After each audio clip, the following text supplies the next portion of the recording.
Mr. joined. Hello, Mr. You're in for a bit of a, a strange new experience here. One of the things that I do is I work with tarot, but not in a fortune-telling sense. Hello, Dave.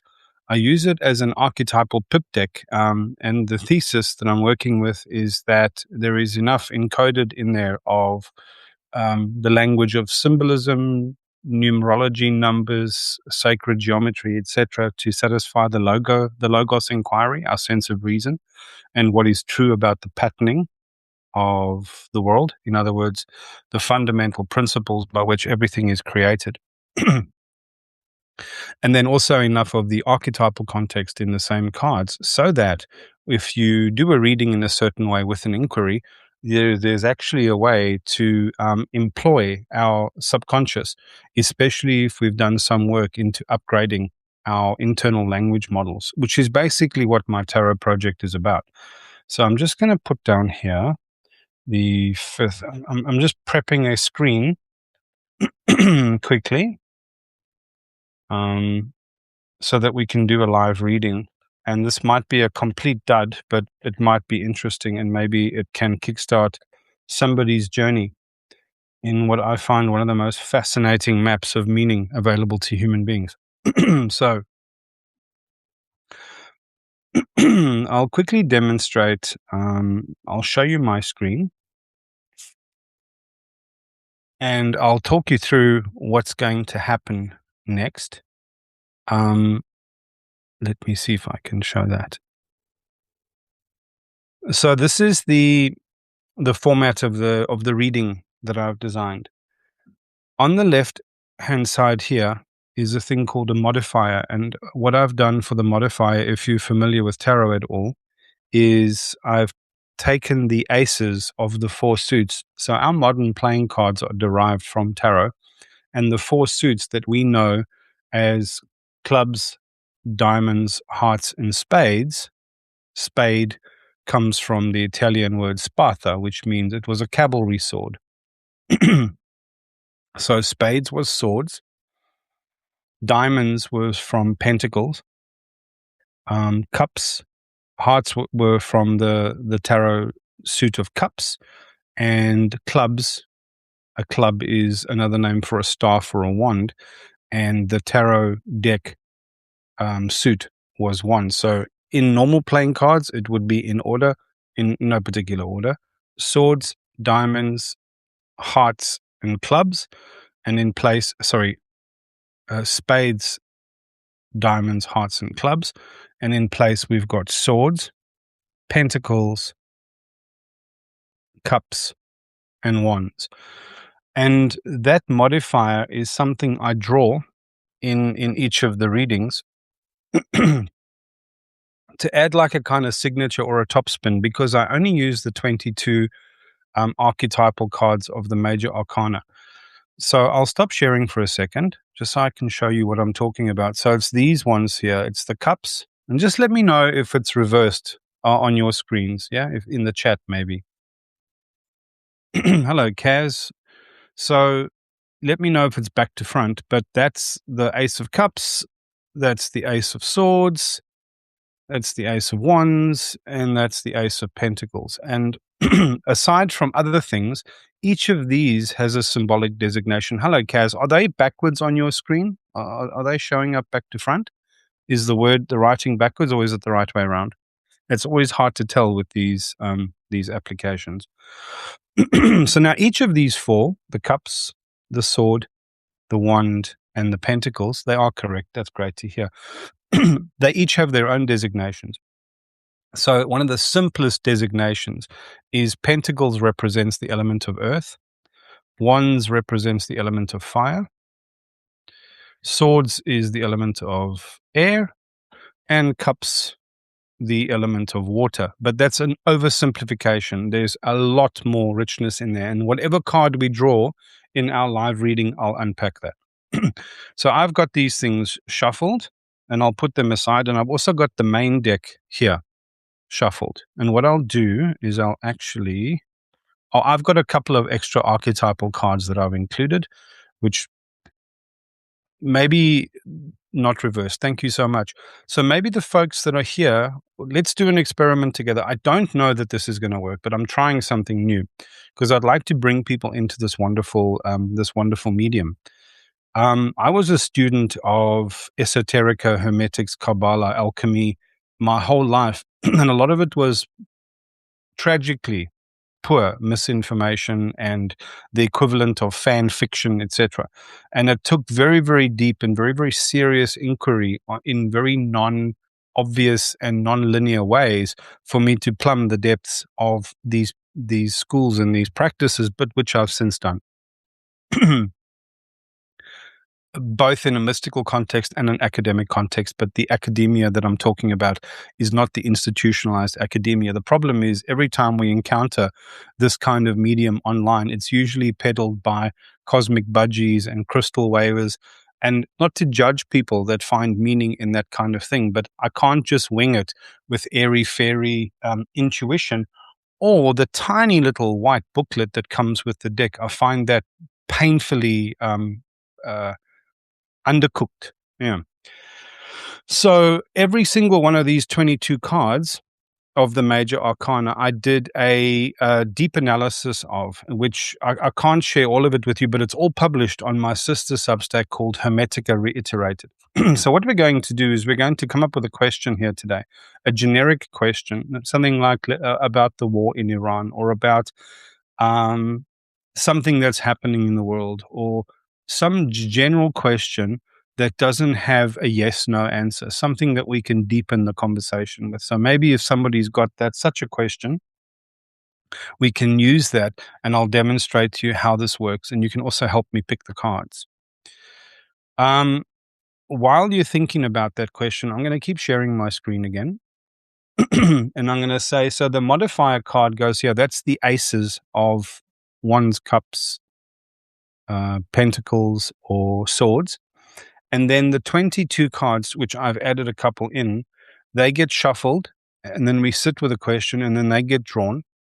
And there's 5 positions here. The North Node is, in the context of astrology, specifically evolutionary astrology.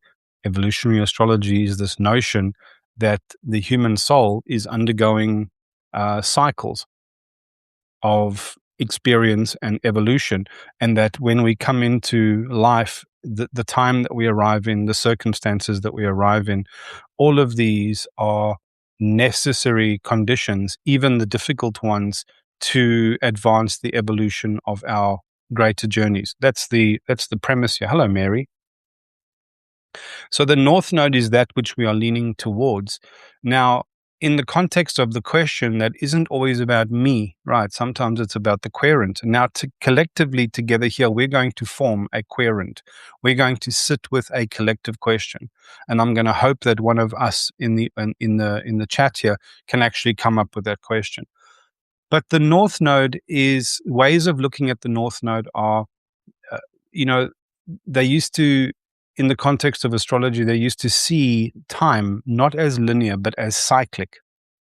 That doesn't mean we repeat the same cycle, but we repeat, there's something similar in the same way that winter is always followed by spring, which is always followed by summer, which is always followed by autumn. We're not saying we go back a year and we start over again, but there is something that we repeat every single time we click over from winter into spring. In the same sense, there's this spiral dynamic that is that underlies all of the movement of time. And the way that they used to depict it was of the Ouroboros, either a dragon chasing something and swallowing it, or a snake eating its own tail, and which basically represented that shedding and that renewal of a cycle. So the North Node is that which the dragon or the snake is devouring. It's reaching towards. It's something that it's trying to make part of itself. In a sense, it's our North Star, that which is calling us across the horizon, or it's an ambition, or it's just a tensional point in this reading. And the South Node is the opposite tensional point. It's that which we are trying to integrate, that which we are trying to outgrow, that which we are integrating and making part of us so that it is no longer an active pursuit, right? Or it's the steadying point of an anchor so that there's this tension between the 2 points. The voice of Logos, the premise, very, very simply, is as if we are saying a ChatGPT inquiry to the mind of the universe to say, given the patterning of the ordering principles and the truth of what is, how can that aspect speak to my subconscious? You have to, the premise of this exercise is the belief that the subconscious actually has access to more understanding than our normal waking consciousness, right? And that's a reasonable intuition for a lot of people. So on the left-hand side, we have the voice of Logos that's making an inquiry about that sense of sensibility within inside of us, which is tied to the left brain in a sense. And it's also our relationship with higher principles, with ordering principles, with the design principles or the patterning of how reality actually unfolds. Some of which we call physics or thermodynamics. They just the laws and principles by which things occur. On the other side, I'll show you on the screen, is the voice of mythos. The voice of mythos is the voice of our imagination, the imaginal voice. It's the archetype, it's the allegorical, it's the tropes from our stories, our myths, our symbols. It's our recognition of characters in those stories and their behaviors and their symptoms of. And I'll give you an example. If we think of a trickster is a kind of archetype. And if we're negotiating with somebody or we're negotiating with a trickster, when we invoke the archetype of the trickster, we can almost start predicting that the negotiation or the exchange with that archetype is going to be unpredictable. So you can predict an unpredictability even. So that's the voice of mythos. Now, the intention here is to sit with a question and have these tension of opposites work against each other in conversation so that something in the middle, that's that fifth card, becomes the emergent card. And I'll show you one more time. The point is that this is pulling this way, this is pulling that way. The voice of Logos is pulling this way, the voice of Mythos is pulling that way, and they're stretching apart, just like the back of these cards, which I'll show you in a second. Just like the back of these cards, it looks actually like a loom, right? You can see the different threads stretched in different directions and interweaving with each other, so that I'm replicating that motif in a conceptual way here so that something emergent can be drawn out from the center. So it's almost like something is being stretched to the maximum. And that is really an analogy for what it is like to be pulled apart by our life experiences and by the tensions which we encounter, and even by wrestling with a question. Is because it's the internal tensions of that are always pulling each other apart. Now, this is actually a profoundly deep meditation you can do on any question in your life. And I call this reading style orientation. You can see it's called the loom. A loom is something that we do weaving on. And the irony is, here's the L for the voice of Logos. Here's the M for the voice of Mythos. There's the first O, which is the Fool card. And there's the second O, which is the World card. And if they come up, I'll demonstrate that to you. So what we're going to try do here as an experiment today is we're going to try sit with a question. And then we're going to do a live reading, and you can see how it works for the human psyche and the mind to be brought into concert, sitting with the tension of different cards and the way that they sit in conversation with each other and the way that deepens our form of inquiry and deepens our internal conversation. Does anybody have a question to contribute towards this exercise? Otherwise, I'm going to be forced to make up one. But I'd prefer it to be from one of you folks, because otherwise I'm just going to, there's the risk that I'm just cooking something up out of my butt. I'm excited. Sounds fun. Okay, hit me with a question, folks. hit me with a question, and then you can actually help pick the cards, and you can see how this works. The premise here. So let's just think about what's bothering you in the world. Think about the kind of thing that you would like to explore more deeply, whether it's about your work on Substack. And I don't mean you personally, I mean something that has collective resonance for all of us. Come on, folks. Come up with something. How about we build that prompt together? How about we make it about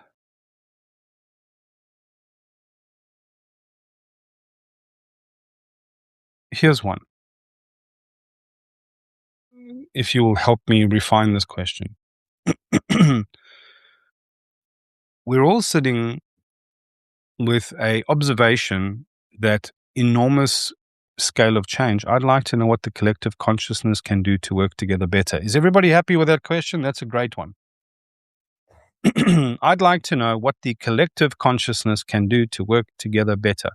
By collective consciousness, it means those among us, and correct me if I'm wrong, Kaz, that feel an inclination to pull together and be part of the solution.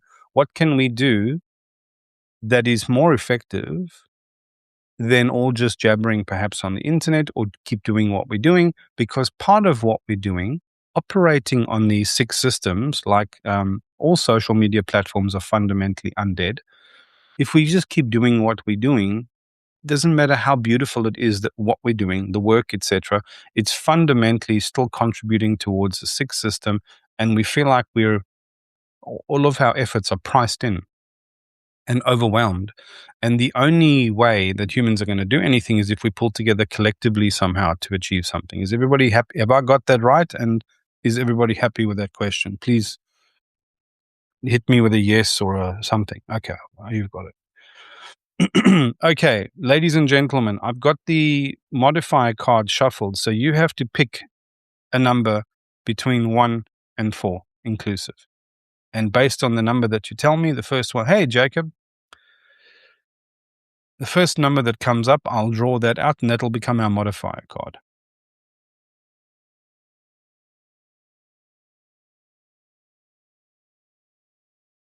So I need a number between 1 and 4. 3. Perfect. So what you drew out was the Pentacles card. So that's our modifier. I'm going to take the modifier from here, and I'm going to paste it into our reading, and I'm going to show you while we build this live. Okay. So there's our modifier card. So what we're suggesting now is the rest of the reading is going to be colored or informed by the top spin or the accent of the modifier card. It's going to modify the whole reading. This is what allows a reading to deepen when you're only using 22 cards, even if they could be in any one of the 5 positions. So I can't do the math off the top of my head, but consider you're taking 22 archetypal cards and you're shuffling them, and they can occupy one of 5 positions, and then they can be in relationship with each other. There's a finite number of combinations, even though it's a very large number of combinations. But to deepen that, in case we start getting the feeling or the sense that we keep having cards show up in certain positions, through like a hedonic adaptation, in a similar kind of way, it can dull the reading, right? So the modifier adds like another layer of depth and nuance to this. So when we look at the Ace of Pentacles, look at the way that the hand is making that offering. You'll notice if I show you the other ones, I might just flip over here. Just notice on the side, each one of these hand symbols are slightly different. Yeah. And they each have a symbolic signature, because just like the Vedic and the yogic and the tantric system of mudras and hand gestures, we know that hand gestures have enormous power and symbolism, and therefore meaning. So let's restore that back to normal size and go to our reading. We're looking at the modifier card. Notice that looks like an icon of an offering in some sense. All right. The pentacle was also referred to as a coin. A coin is our currency. Our currency. A coin is our currency. It means that in relation to the question that Kaz recommended, I'd like to know what our collective can do to work together better. It's saying that whatever comes next is going to be a question or a conversation that requires a recognition of our currency. What is our currency in the world? Our currency is what is like currency is how we store meaning and how we store value and how we store effort and how we exchange that as a token, right? It's not here to represent the shadow side of money, although it can as well. But in this context, in the context of the question, we have to interpret it as that. So what else does it represent? It represents the element of earth, that which can ground something, that which can contain something. So it's also the concept of a container and a stable container, right? You'll notice that the pentacle is 5-pointed star. So it's invoking the number 5. There is this idea in esoteric and mystic symbolism that speaks about quintessence, this idea of the sacred fifth element, and the sacred fifth aspect of something, which quintessentially has 4, right? So if you take the 4 elements, fire, water, air, and earth, quintessence means the idea is we are all made up of 4 elements in an archetypal sense, but what makes us each unique and important and relevant and powerful in some sense is our uniqueness. Nature does not make duplicates. And the idea of quintessence is this sacred 5th element, which is essence. It's our unique essence. When we sit burdened with the question, who am I? Each one of us has to answer that in some slightly different way. There are common ways, but there's also a profoundly unique way that only I can answer at any point in time, because that is contingent on my quintessence. And when a self is formed, a collective self, like a collective whole that Kaz was talking about, it means that there is a quintessence to that. And it pays to understand what our currency is. And what it invokes for me is this idea of titles as currency.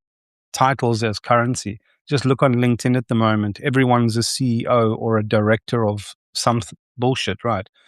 Titles mean nothing. And titles are like a kind of currency. And when currency gets overused, or if it gets inflated, because everyone's puffing themselves up with titles, the entire currency gets devalued. So this is suggesting to me something about recognition of our currency, our worth, our radical honesty about that, right? And the value of it sits in our recognition of our quintessence, not how we puff it up in the marketplace of small ideas. So that's a great start, right? So I've now shuffled the deck, and I'm going to keep shuffling a little bit, and then you tell me when to stop. And when you tell me when to stop, I will cut the deck and I will draw 5 cards in a row so that we're doing this collectively together. If you really want to make this exercise work well, really invest, really act as if this could work and this could be true, and sit and hold that question almost like a kind of prayer, as if your space holding for that question, what can we all do together to work together better and to make some kind of profound difference in the world right now? So I'm going to sit and hold that with full sincerity. And if you can all hold space with that with full sincerity, none of this needs to be woo-woo. This is the power of human beings acting in concert. And so as soon as somebody tells me, I'm going to cut the deck and I'm going to deal 5 cards. So I'll watch the screen while I'm sitting holding that vibe.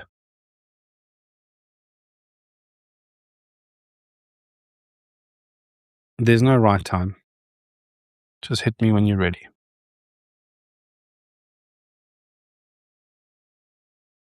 Okay, cut. Here it is. So the first card, I've got 1, 2, 3, 4, 5. 5 cards. I'll show them to you. That was the first card. is strength. So what I shall do is I'll go to my collection here and I'll pick strength out.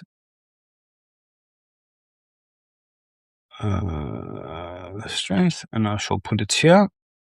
And that's our first card. So strength, and then temperance, which is here. That's in our south node position. And let's start with those two, and I'll leave the rest unturned over. So now I'm going to share my screen again, and you can see that I've put these two in these two positions. So I've got strength in the north node, and I've got temperance in the south node. Let me talk to you about these quickly. So let's zoom in on this card. Fundamentally, what this card refers to is there's a principle in esoterica talking about the moderating effect of the feminine on the masculine. So now we're not talking about men and women, so please let's not get confused, but we're talking about the relationship between our ways of doing things. So the masculine way of doing things tends to be more linear, tends to be more go, do the thing, get the prize, come back, boom, I get the success. Whereas the feminine way of doing things tends to be more cyclic. There is this idea of the masculine, like the Emperor card or the Kabbalistic idea of victory or eternity, which tries to do things to instantiate permanence, to have a victory of some kind. And it doesn't always need to have a negative connotation.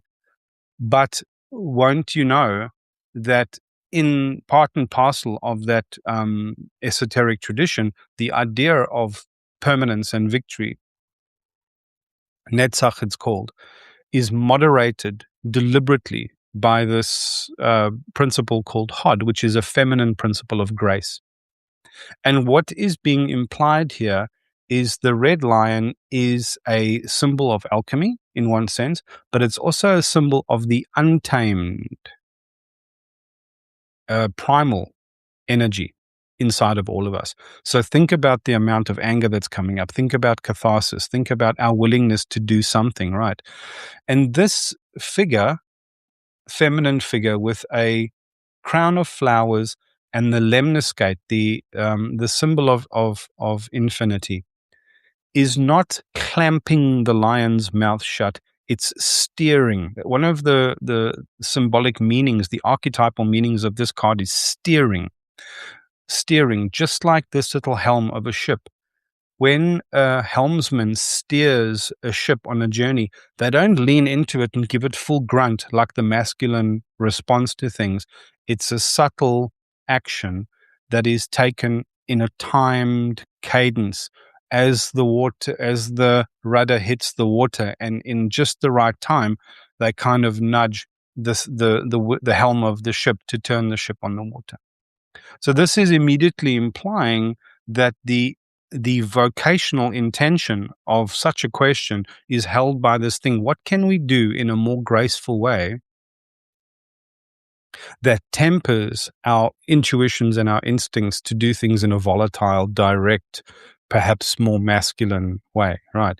And we're not exhausting this part of the conversation. We're saying that if we pin in this north node, in this intentional position in the conversation, this idea of steering, of sublimating, this is an alchemical process of sublimating the red lion, not killing it, not silencing it, not shaming it, but it's the archetypal character of the beast tamer, like Daniel in the lion's den, taming the beast.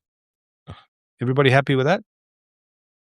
And in the south node, holding the opposite tension, is this angelic figure. And the angelic figure is one of three virtues in the major arcana. Justice is one, temperance is the other, and why have I forgotten the third one? It'll come to me in a second. Why have I forgotten it? It'll come to me. There's a few interesting things happening here. So you'll notice this character is an angelic being with 1 foot in the water and 1 foot out. So it's not a both feet in kind of question. This is the card that's anchoring our query, right? It's 1 foot in and 1 foot out. And it's not 1 foot in and 1 foot out in an indecisive way. It's 1 foot in and 1 foot out in a wise temperance kind of way. What is happening here between these two golden cups is called titration. In chemistry, which is the forefather of chemistry was alchemy. The mother of chemistry was alchemy. In chemistry and therefore in alchemy, it wasn't about getting the balance right and having a perfect formula. Alchemy, by definition, required something to be done in the aura of, in the space holding of, in the agency remit of the alchemist. And the alchemist was the catalyst. The alchemist was the person who made the difference. This is going back to the modifier card of quintessence. It was the quintessence of the alchemist that made the actual change, because there wasn't a formula to turn lead into gold. This is all metaphoric. Everything required a titration. A little bit of this and a little bit of that, a little bit of this and a little bit of that, with no final answer. It's a subtle thing, very much like this steering principle here. So here we have part of our conversation held down by this tensional anchor between steering and temperance, both of which are not only feminine principles. They are a balancing of those two. And that is an alchemical symbol right here on the chest. What you'll notice that many people don't notice is above this little shield impression on the chest of the alchemical triangle is actually the 4 letters of the tetragrammaton in Hebrew, Yod, He, Vav, He, which are the letter of God, the letter of breath and continuation, the letter of the hook, that which connects the upper to the lower, and the letter of continuation of feminine breath again. So it's the originating point, it's the expression of that, it's the connection, and it's the ongoing breath. So it represents like a formula almost for not just stable creation, but that which has the energy to continue on. Okay. So this is not exhaustive by any means, but we're just beginning our conversation now. So now I'm going to draw the next 2 cards out. Oh my gosh. Oh my gosh. This is insane. This is absolutely insane. So here we have the Emperor. Yeah, I couldn't have predicted this, man. This is crazy. And I'll tell you why in a second. Boom. Those 2 principles that I was talking about before, Netzach and Hod in Kabbalah, are represented by the Emperor and the Empress, although usually on the Tree of Life they're presented the other way around. But this is great, because in the position of Logos, Logos is our sense of reason and logic, and Logia, right, is the Emperor. The Emperor is a deep archetypal card that needs extra attention, especially in our moment in time, because we are suffering from the shadow of the masculine patriarchal emperor, the spirit of empire, that which tries to exert its agenda of vision and permanence in a shadow way, which is exactly what we're dealing with in the world at the moment. And the balancing, ameliorating force is the Empress. Now, I'm not making this up. These are the 2 cards that you guys drew out when you said stop. Right? There's the Emperor and there's the Empress. I'm not making that up, right? But this is fascinating, because we were talking about, this is the power of this modality, right? The conversation sort of deepens itself. So here, what we're saying, remember the question that we're asking, or that we're sitting with. We're saying, dear Internet of the universe, the higher mind, what about the Logos? What about the ordering principles? What about the way things are fundamentally at their bottom, beyond emotion and feeling, just the truth of the world? What can be said about that can deepen our exploration of this question? And in the voice of Logos, it shows the Emperor card. This is fundamentally, these are counterpoints, feminine and masculine counterpoints of instantiated, worldly, leadership. That's what the archetype represents. You'll see as we've entered Saturn and Neptune have just entered Aries, you'll notice that there's 5 ram's heads here on the card. There's a 5th one on his shoulder. And here's that relationship again between 4 and 5, the 4th element and the sacred 5th or the secret 5th. In his one hand, he's holding what is actually the symbol of Venus. This symbol here. It's a stylized version of that. And it's got a long masculine connection. And on the other side, he's holding the golden orb of the world. And here's a mountain of gold and a mountain of rusted iron. And you can see underneath his cloak, he's armored for war. It means that this guy had a great idea. He had a vision. And through his vision and through his willingness to step up and make it happen, his martial, these are elements of Aries or elements of Mars, right? Archetypally speaking, he had the power to back it up. But look at what's underneath his throne. A deep shadow, a deep, deep shadow, right? That recedes in a half moon shape. And moons wax and wane, which means there is a reality that this emperor is subject to, this spirit of empire, this idea of what we've established in the world that wouldn't have been here if not for that masculine sense of establishment.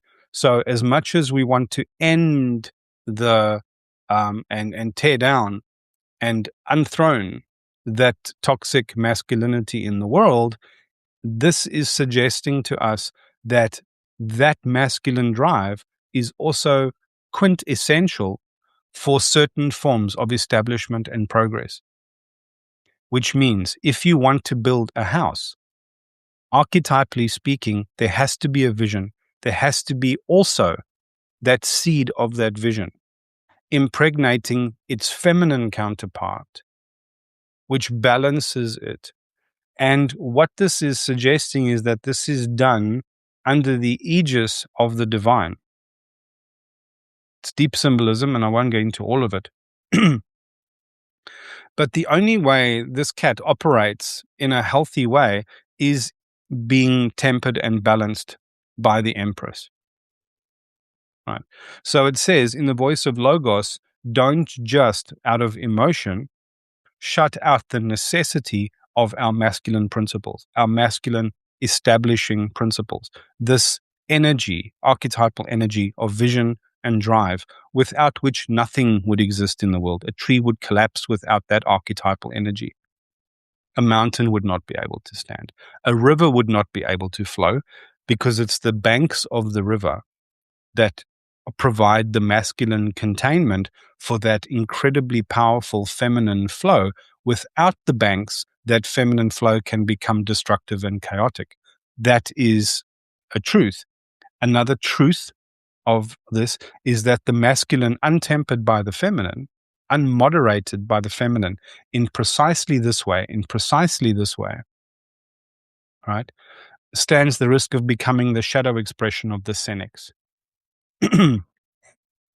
And here, in the opposite polarity, the voice of mythos, the inquiry here, when we say, what's the voice of mythos, we're plumbing the depth of human psyche through the lens of story, of imagination, of archetype, right? And we're saying, which character, through the lens of which character can we best deepen our inquiry?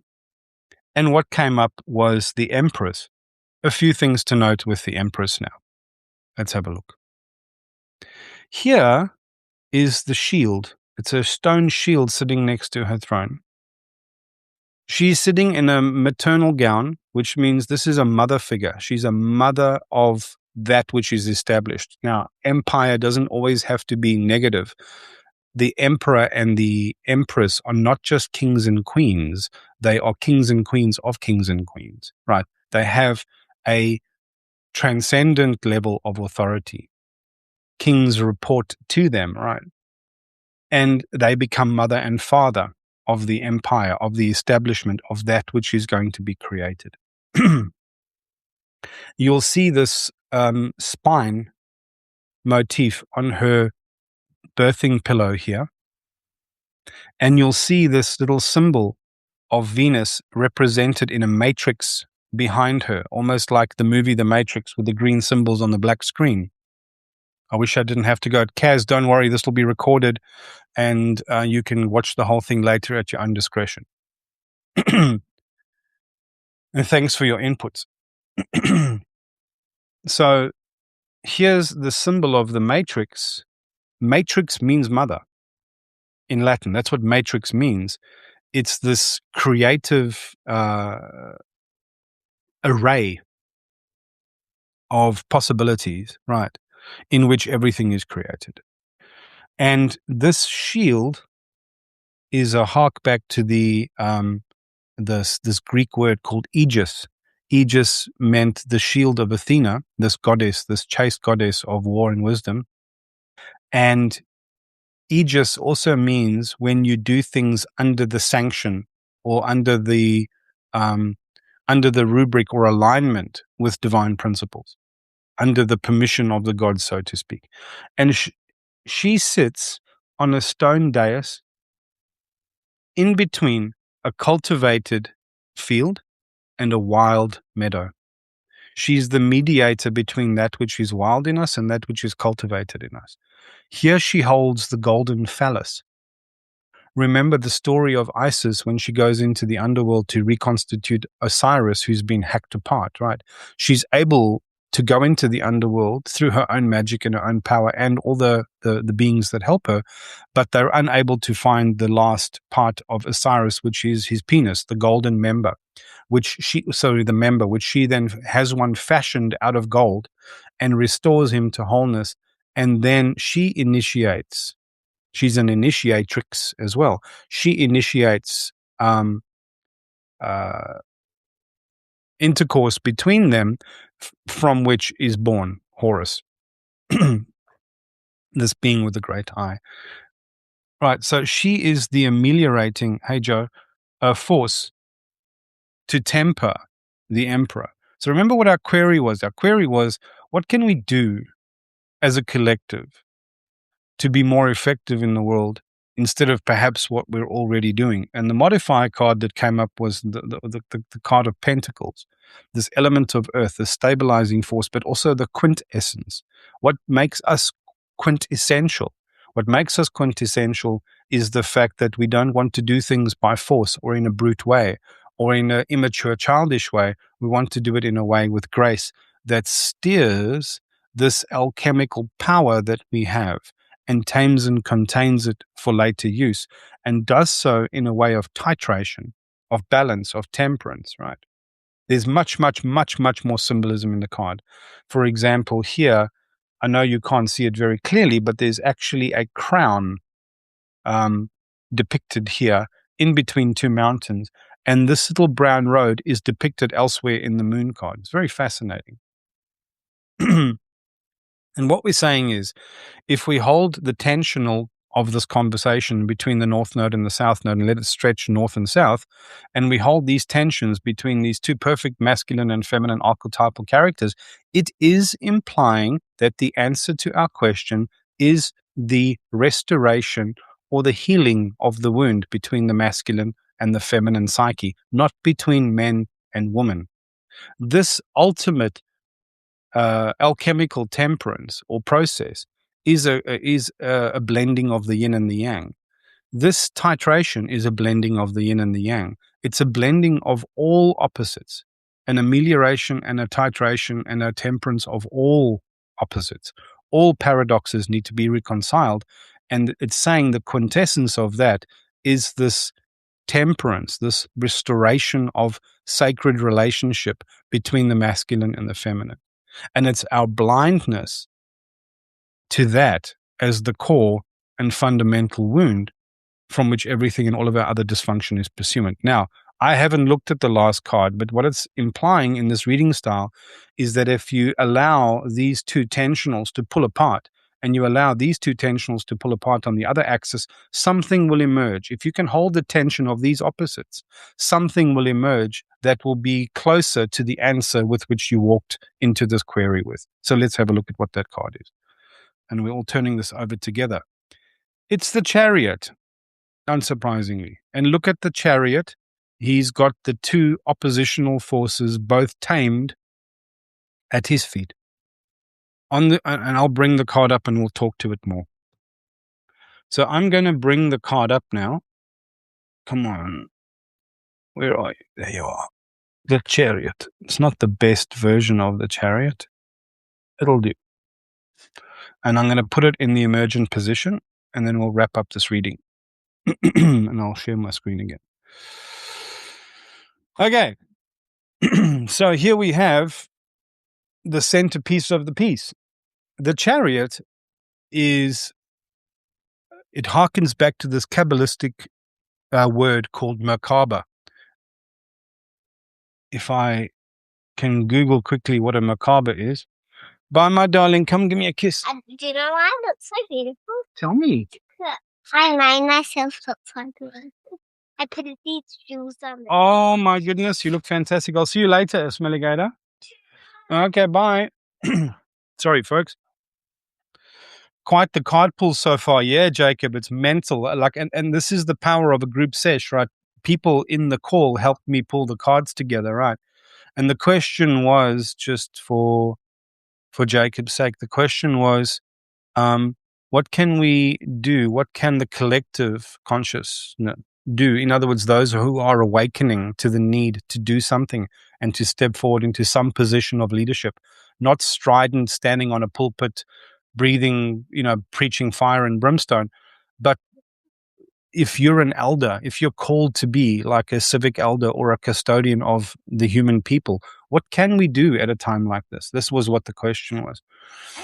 And I explained how the Loom reading is done. And the idea is that if you sit and hold the tension of those opposites, then something will emerge. And what emerges is this idea of the Merkaba. I was going to do an image for you before Maya walked in through the door. Let me show you what a Merkaba is. This is a Merkaba. It's that symbol. That's a Merkaba. Right. Guess what Merkaba means? In Hebrew, it means chariot. It means chariot. What is the idea of a chariot? In astrology, as the planets move around the zodiac and all the rest of it, sometimes they get into some signs where they're in their exaltation or their domicile or their strength. And we can say archetypally their energy is more dominant or more exalted. But sometimes they get into signs in the zodiac where the opposite happens, right?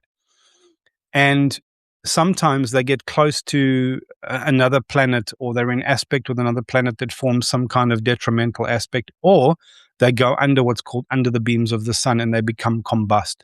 It's like an alchemical melting process as the sun relays a new version of the signal. This is all allegorical, by the way. It's all metaphoric.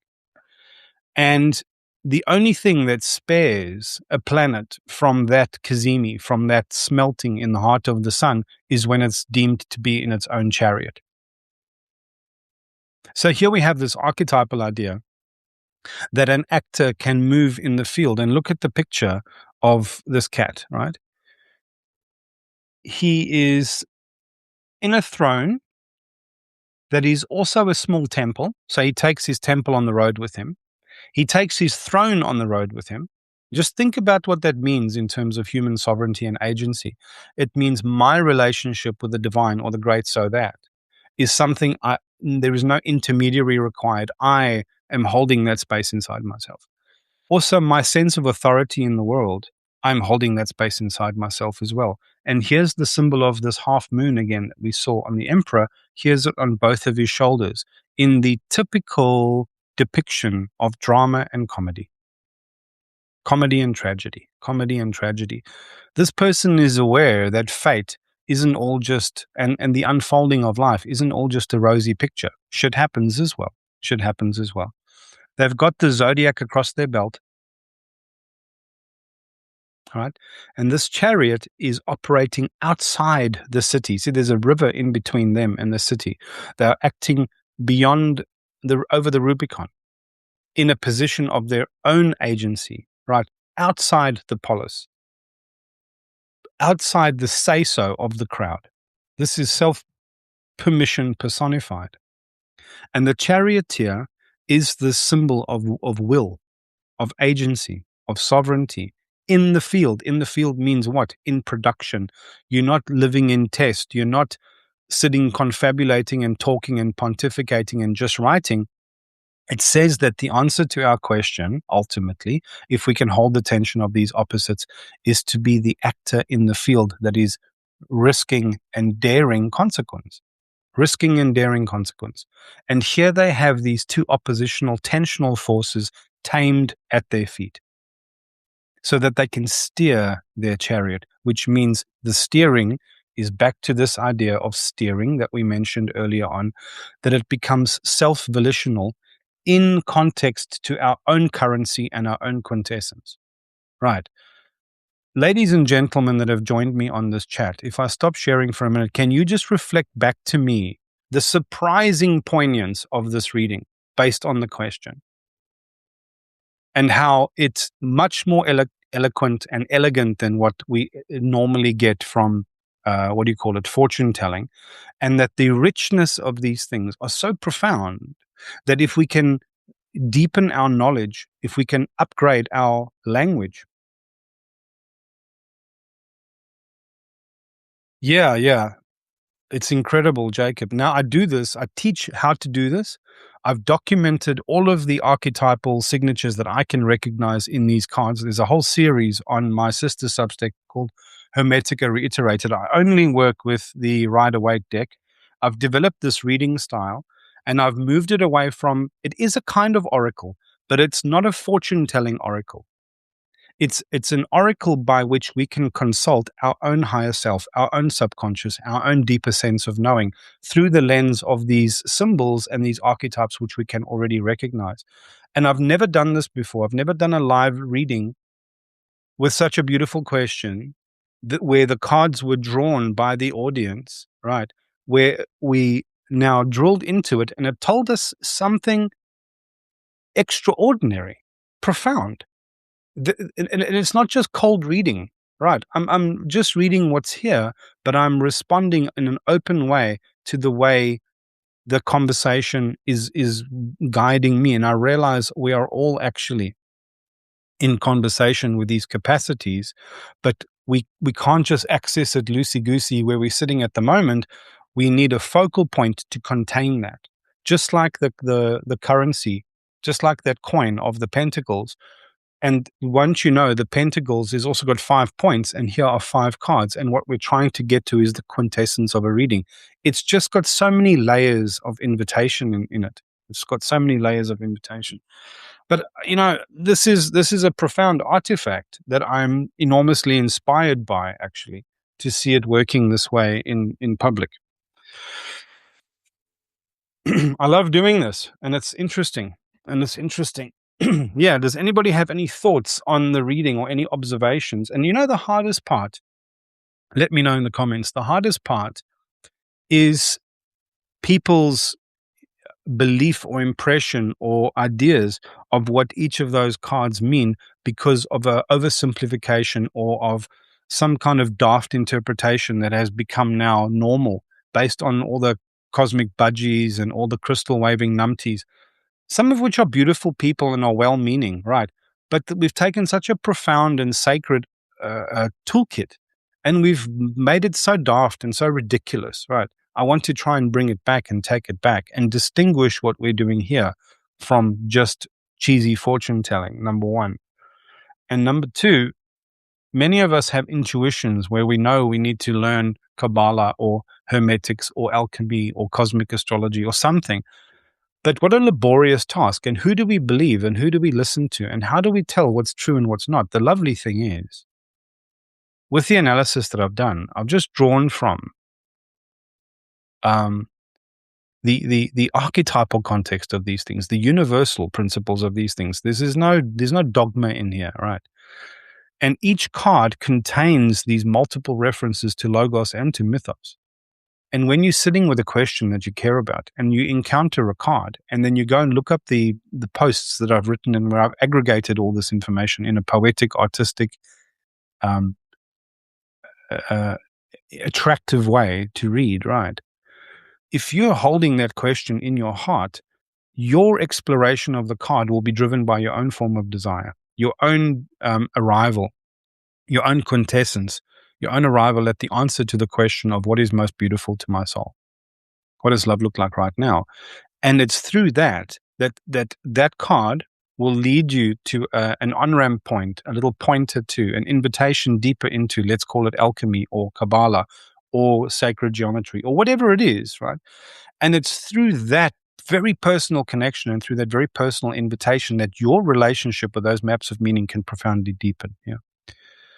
Jacob says, that was astonishing, not going to lie, synchronistic as fuck. Yeah, man.